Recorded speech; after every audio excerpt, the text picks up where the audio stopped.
Hola, ¿qué tal? Soy el doctor Carlos Vázquez Vela Martínez, médico otorrinolaringólogo y cirujano de cabeza y cuello.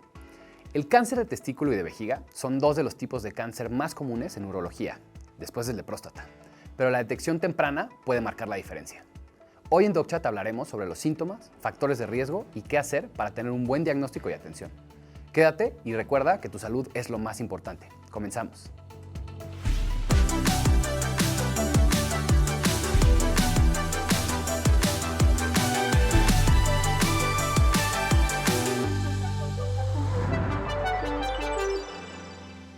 Hola, ¿cómo están? Bienvenidos a DocChat. El día de hoy estoy con mi querido amigo, el doctor Rodrigo Alvarado Larraguibel, y estamos hablando de dos tipos de cáncer bastante comunes en urología. Vamos a hablar del cáncer de testículo y el cáncer de vejiga.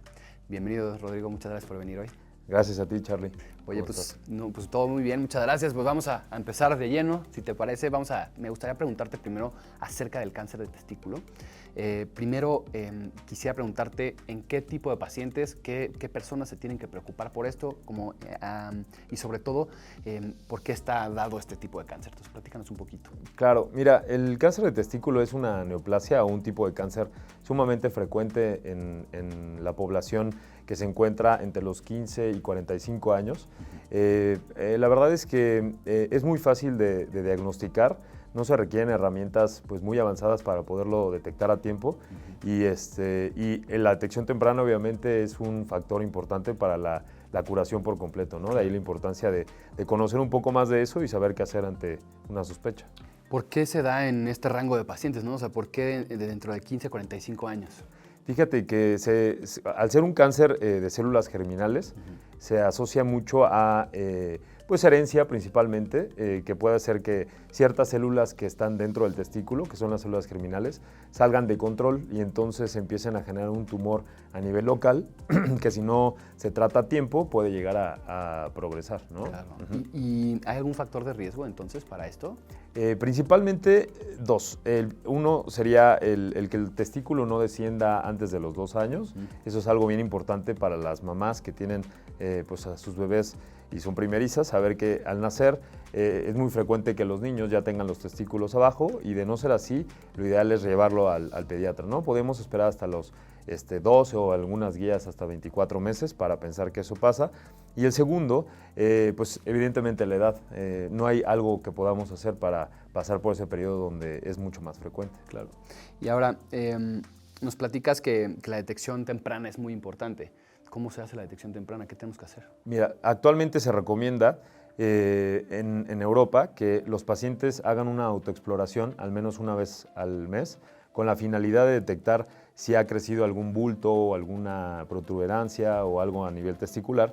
Pero los de este lado, los de Estados Unidos, que son las guías que normalmente nos guían a nosotros, no recomiendan eso de manera frecuente porque no se ha visto que hay un impacto, sobre todo en la curación o en la tasa de curación por cáncer específicamente. Ok, tú entonces digo, qué importante, ¿no? Porque vaya que hay una difusión importante, por ejemplo, en cáncer de mama, ¿no? De cómo se tienen que estar autoexplorando, etcétera. Y nos dices aquí que, pues sí, obviamente en hombres eso no sucede, ¿no?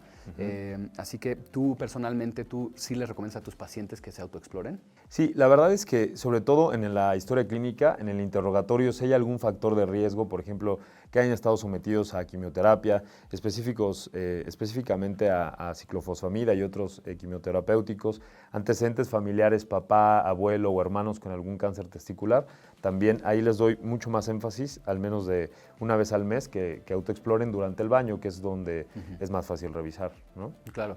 Y hablabas también un poquito como el pronóstico, ¿no? O sea, que si hay una detección temprana, pues tienes mejor pronóstico. Cuéntanos un poco tiempos, cosas así.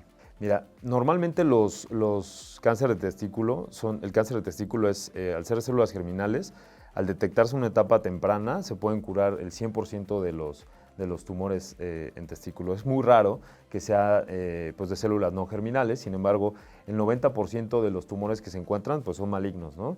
Y con la pura cirugía podríamos pensar en tener un porcentaje muy alto de pacientes que se llegarían a curar. Existen algunos otros que requerirán tratamientos adicionales y lo más importante de esto es que el diagnóstico definitivo se tiene que hacer antes, como en otros tipos de cáncer, a través de la cirugía, ¿no? Para saber qué tipo de células son y después platicar con el paciente si es o no candidato a algún otro tratamiento agregado. ¿Cómo cuál? Podría ser quimioterapia, radioterapia o en estudios más avanzados en pacientes que ya tienen enfermedad metastásica, inmunoterapia o algunas otras líneas de tratamiento. La pregunta obligada. Seguro muchas personas se quedan con un poco de intranquilidad. ¿Da algún otro síntoma que no sea pues, una bola en general? Pues ese es el problema. La verdad es que normalmente no. En etapas tempranas no da ningún síntoma. En algunos pacientes llegan a referir sensación de que tienen el escroto pesado o como una incomodidad pues muy inespecífica, pero realmente no da dolor, no da ningún síntoma. Y cuando esto sucede es porque el tumor ya se abscedó o hizo algún infarto a nivel tumoral y eso genera isquemia o que falta oxígeno, sí. Y entonces ahí duele, pero es muy raro, la verdad. Hay una pregunta del público que está muy interesante, a ver si nos ayudas a responderla. ¿Tener cáncer de testículo afecta la fertilidad? Pues la verdad es que per se no, los tumores testiculares no afectan la fertilidad, pero el tratamiento que es indispensable, que tienen que llevar los pacientes, pues implica quitar un testículo. Eso disminuye obviamente las probabilidades de tener pues, más células para poderse reproducir y los tratamientos que se ofrecen en algunos aspectos, en algunos tipos de tumores, sí requieren un tratamiento agregado que también podría afectar la fertilidad del testículo que se queda en el paciente. Pero como tal, el cáncer de testículo no afecta la fertilidad. ¿Qué pasa con un paciente, por ejemplo, que está joven, que llega contigo, le diagnosticas cáncer de testículo, tú le pides, entonces, le explicas esto y le dices, oye, vamos a tomar una muestra de semen para que por si tienes algún problema, ¿no? En un futuro, ¿eso lo haces con regularidad? Sí, normalmente, como es un tumor muy frecuente en pacientes jóvenes y que desean tener hijos, se les ofrece al paciente antes de recibir el tratamiento que guarde una cantidad de semen en un banco para preservar la fertilidad. Esto no significa que después del tratamiento forzosamente vaya a tener afectación, pero para garantizar obviamente el tener un resguardo de las células antes de recibir el tratamiento es lo que se ofrece. Claro. Uh-huh. ¿Qué tan común es que sea bilateral, que sean los dos testículos? Es muy raro. La verdad es que cuando hay tumores testiculares bilaterales, ya sean asociados o no a síndromes oncológicos como el síndrome de Lynch o algunos otros, es casi un caso para reportarse, ¿no? Es muy infrecuente. ¿Y qué tan común es que se salgan de este rango de edad, de 15 a 45? Poco común. La verdad es que la incidencia es mucho más alta entre este grupo de edades. Ya después de los 55 o pacientes ancianos, también llegan a presentar tumores testiculares con menor frecuencia, pero son de un tipo celular muy diferente al que es habitual el tumor de testículo. Perfecto. Entonces, la verdad es que este tema pues nos queda muy claro. Quisiera ahora que tocáramos el cáncer de vejiga. También, primero, ¿por qué pasa el cáncer de vejiga? ¿Qué grupos de edad están afectados? Cuéntanos un poquito acerca de esto. Fíjate que el cáncer de vejiga está fuertemente asociado a una inflamación crónica en algún tipo de tumores y en otro tipo de tumores a hábitos, factores de riesgo, sobre todo el tabaquismo, ¿no? El tabaquismo es un factor de riesgo sumamente importante. 3 de cada 10 pacientes o en algunas otras series mucho más se han visto asociados a tabaquismo, ¿no? Uh-huh. Y decías que justo inflamación crónica, o sea, es decir, que esté inflamado la vejiga por alguna razón. ¿Te refieres a infecciones? ¿A qué te refieres? Normalmente infecciones de vías urinarias, pacientes que tienen también cálculos o piedras en la vejiga o pacientes que están con catéteres o sondas urinarias a derivación por muchos años. Eso genera inflamación local a nivel de la capa que envuelve al sistema urinario, que se conoce como urotelio, y entonces a partir de ese punto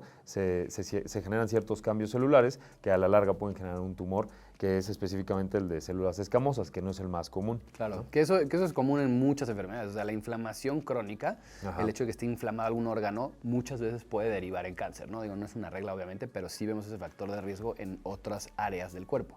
Ahora, ¿qué síntomas? ¿Cómo el paciente se puede dar cuenta de que tiene cáncer de vejiga?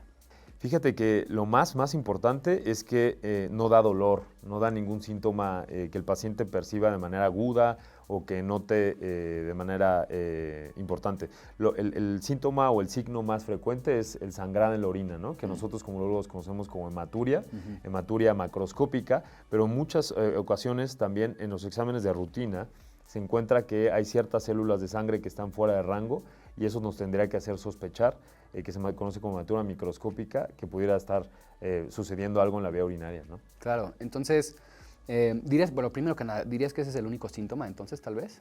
Pues no, también se puede llegar a asociar a cierto dolor suprapúbico, sobre todo en estadios ya más avanzados, pero sí, la hematuria o el sangrado en la orina es el síntoma pivote o el signo pivote para sospechar un cáncer de vejiga. Pues estos dos tipos de cánceres con pocos síntomas en general, digo, este dolor suprapúbico, ¿no? Arriba de la pubis, que te duele ahí, nos decías también que duele un testículo, es que ya habla de que a lo mejor ya pasó alguna complicación, pocos síntomas. Yo me quedo entonces con estos dos, digamos como para detección de estos dos cánceres. En cuanto a testículo, un poco pues la autoexploración tal vez, si tienes factores de riesgo, con mayor razón ir con tu urólogo. 100%. Y de este tipo de cáncer de vejiga, pues tal vez recomendarías hacerte exámenes de orina regulares. Pues dentro de los check-ups que deben de existir en un paciente que tenga más de 45 años, sobre todo si tiene el hábito tabáquico, hay que incluir siempre un examen general de orina, sobre todo para evaluar si no hay células de sangre ahí o si no hay algún otro tipo de células, bacterias o algo que nos ayude a investigar un poco más desde los riñones hasta la salida de la orina, ¿no? Rodrigo, quisiera que nos ayudaras a responder un par de preguntas que están muy buenas acerca de cáncer de vejiga. Claro. Si he fumado desde muy joven, ¿eso incrementa el riesgo? Sí, per se el tabaquismo es un factor de riesgo sumamente importante para incrementar las probabilidades de que puedas presentar a futuro un cáncer de vejiga. Y más aún si se empieza a fumar antes de los 18 años por los cambios a nivel local que se producen en la vejiga. Ahora vemos muchísima gente, muchos jóvenes que fuman, tal vez ya no tanto cigarro, pero están fumando vaporizadores. Sé que es algo muy reciente, pero ¿tienes algún dato de que se haya hecho reciente de acerca del vaporizador? No, todavía no existen estudios serios que puedan asociar el consumo de estos vaporizadores a incrementar el riesgo, pero pues sería algo lógico por la cantidad de toxinas que tienen, que sí pudiera ser un factor de riesgo asociado. Exacto, y porque vemos también que el tabaquismo para cáncer de vejiga, y estoy hablando de cosas inhaladas, y hablando como de más bien como de empleado, o sea, tema de como de ocupacional, digamos, si te dedicas a lo mejor, no sé, a estar expuesto a ciertas toxinas, hay también un poco de cáncer de vejiga. Sí, sí se ha visto una relación bien importante en las personas que trabajan en la industria del caucho o en la industria de las pinturas, los barnices, esto que se usan en las uñas, las mujeres también. Gelish, todo eso. Gelish, eso puede estar asociado también a tener un poco más de riesgo que la población en general. De acuerdo. Vamos con la siguiente pregunta. ¿El color de la orina puede indicar la presencia de cáncer? Sí, definitivamente. Hay que estar muy pendientes cada que vamos al baño de las características de la orina y una de ellas pues es el color. El color de la orina siempre tiene que ser amarillo paja o amarillo claro y cuando presenta un cambio de color hacia lo color vino o hacia lo color morado, hay que hacer pruebas de manera inmediata porque sí es un dato que nos puede orientar mucho al padecimiento. Perfecto. Rodrigo, háblanos un poquito de, yo tengo 45 años, me hago mis exámenes generales de orina, me sale que tengo contenido de sangre en mi orina, o simplemente me estoy dando cuenta que cambió la coloración de mi orina. Cuéntanos que voy con el urólogo y qué sigue de ahí, o sea, cómo lo abordan ustedes. Cuando te das cuenta que ya tienes sangre en la orina, lo primero que haces es lo ideal, ¿no? Es ir a hacerte estudios de orina donde se corrobore que es sangre lo que hizo el cambio de orina, porque también pueden haber falsos alarmas, ¿no? Claro. Como consumir betabel o estas obleas que se consumen de manera frecuente, etcétera, que pueden hacer cambios en la orina. Y una vez corroborando que es sangre lo que generó el cambio de orina, hay que esperar un tiempo y repetir el estudio de examen general de orina. Evidentemente, si es un paciente con factores de riesgo como la edad, el consumo de tabaco, que la hematuria o el sangrado es muy frecuente asociado a coágulos, pues no hay que esperar, ¿no? Hay que hacer estudios de imagen y diagnosticar la enfermedad, pero de no ser así, podemos esperar 2 semanas, repetir el examen general de orina para ver si sigue presente o no la sangre. En caso de que así lo fuera, pues inmediatamente empezar a indagar qué es lo que generó ese sangrado. Y cuando ya tienes por imagen, etcétera, una sospecha de que tienes cáncer de vejiga, ¿qué sigue? ¿Cuáles son los tratamientos? O cómo, primero antes como para confirmar, etcétera. Lo que se tiene que hacer una vez que tenemos por imagen la sospecha de un tumor en vejiga es introducir una lente que se llama cistoscopio a través de donde hacemos pipí, que es la uretra, obviamente bajo anestesia, y tomar tejido de esa zona o zonas que pudieran estar siendo sospechosas de un tumor y si tenemos, bueno, obviamente la evidencia clínica y ya el tumor ahí, pues tratarlo de una vez. Es bien importante que se haga una resección completa del tumor, tanto de la fronda o el tumor como tal, como de la base, porque en el hecho de que no se hiciera de manera óptima, podremos incrementar el riesgo de recurrencia y de progresión de la enfermedad. Ahorita vamos a platicar sobre esto. Vamos a ir a una pausa y ahorita regresamos.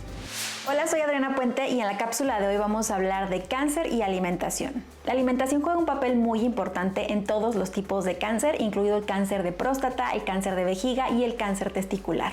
Y va a haber algunos alimentos clave que nos van a ayudar para tener más antioxidantes en nuestro cuerpo. Dentro de ellos se encuentra, por ejemplo, el brócoli, los arándanos y sobre todo los tomates, que nos van a ayudar por una sustancia que tienen que se llama licopeno, la cual nos ayuda a proteger las células de la vejiga, de la próstata y en general todas las células de nuestro cuerpo. Va a haber algunos suplementos claves que también tenemos que tener en la mira, como por ejemplo la vitamina D, la cual está relacionada a una mejor función inmune y por lo tanto también podría tener un papel muy importante en el tema de cáncer. El selenio también es un mineral muy importante y se encuentra, por ejemplo, en las nueces de Brasil y en los mariscos. Y el magnesio también va a ser clave para tema de reparación celular y recuperación de energía, sobre todo para aquellos pacientes que ya están en un tratamiento oncológico. Sin embargo, es súper importante y vale la pena aclarar que antes de consumir cualquier suplemento va a ser súper importante que lo consultes con tu médico o tu profesional de la salud. Por otro lado, como siempre va a haber alimentos que debemos de evitar. No significa que ya nunca más los podamos consumir, pero sí que los tratemos de minimizar. Y dentro de estos alimentos encontramos, por ejemplo, los alimentos ultraprocesados, el alcohol y también el consumo de carnes rojas, ya que estos alimentos pueden aumentar la inflamación en el cuerpo. En lugar de consumir mucha carne roja, yo te recomiendo que optes por fuentes de proteína vegetal, las cuales también van a tener fibra, o por proteínas magras. Si tú, como yo, estás embarazada, es súper importante que practiques ejercicios para relajar el piso pélvico, sobre todo conforme te acercas a tu fecha de parto.